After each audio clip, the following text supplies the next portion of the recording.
Hello everyone and welcome to a new episode of the Bug Warrior. In today's episode I will show you how to get 3 GA or higher gear by farming Bloodsoaked Lair Bosses in Season 12. So the main question is, why would you want to farm for 3 GA or 4 GA gear? The answer is for pit or tower pushing. If you are comfortable clearing content at Torment IV and you are cool with that, then you don't need to worry. But if you want a greater challenge and simply see how far you can get at the pit or tower, you will notice that this kind of gear makes all the difference in the world. If you're a casual gamer, perhaps you're the same as me and believe that finding 3 GA or 4 GA gear is impossible, and that only the streamers or the top players such as Mekuna are the only ones that can ever fully equip 3 GA or higher all their gear. Well, until this season I always thought it was like that, and that there was no way a gamer that or a casual gamer could get such items. But since Season 12 is the best season to farm Paragon points, I finally discovered that while RNG will always be RNG, the higher Paragon level you are, the better your luck is, especially once you go past level 290. This season everything got nerfed, as you know, and if you have been following this channel, you know that while I have been able to clear the pit 120 or higher, well, my gear sucks really. Anyhow, in my last video I show you that I am close to Paragon 300 without trying, simply by farming the Relentless Butcher at the Bloodstained Infernal Hordes. And well, since I haven't been able to play much this season, that is why I'm still playing, as I believe my gear is very far from good. So long story short, the last few days I have been finding amazing gear by farming Bloodsoaked Lair Bosses, and the weird thing is that the only difference is my Paragon level. Of course I don't know how the algorithm works and how RNG works, but I can tell you that since I went past Paragon 290, everything got better, and then it hit me. This is why those top players have that awesome gear when the season begins, because they rush to Paragon 300 and after that they start finding all the good stuff.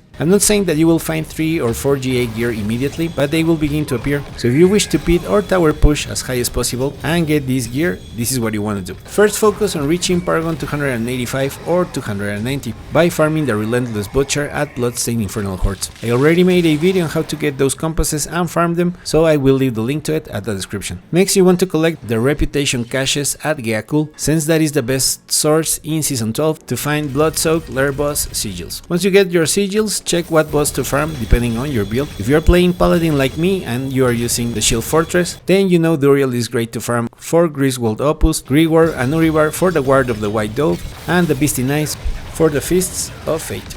Remember that when you open a Bloodsoaked Lair Boss sigil, the Torment level is ignored, as those are always supposedly Torment 7 difficulty. If, for whatever reason, you need to farm Brutality to earn more reputation and get more caches, remember the pit 75 or higher is your best friend. Perhaps this strategy or discovery is well known to the top players, but honestly, I am only figuring this out. I remember spending days farming the Bloodsoaked Lair Bosses, Hell Tides and the Undercity at around Paragon 265, and I never found anything good, meaning I wasted my time. So for sure the Paragon level matters. If you're still playing until the end of the season, then my advice is to not worry about farming bosses or having amazing gear. It's best to continue earning Paragon points until you hit Paragon 285 or better, Paragon 290 as I mentioned, and then things will get better. To prove this theory, in the last few days, as you've seen, I found a 4 GA Griswold Opus, a 4 GA Fists of Fate, and a 4 GA Ring. So there you have it, this is what I wanted to share. Please let me know if I am crazy or indeed RNG gets better the higher your Paragon level in the comments. I will continue testing of course, but if this is true, then I just might focus on getting to a high Paragon level in Season 13 as fast as possible.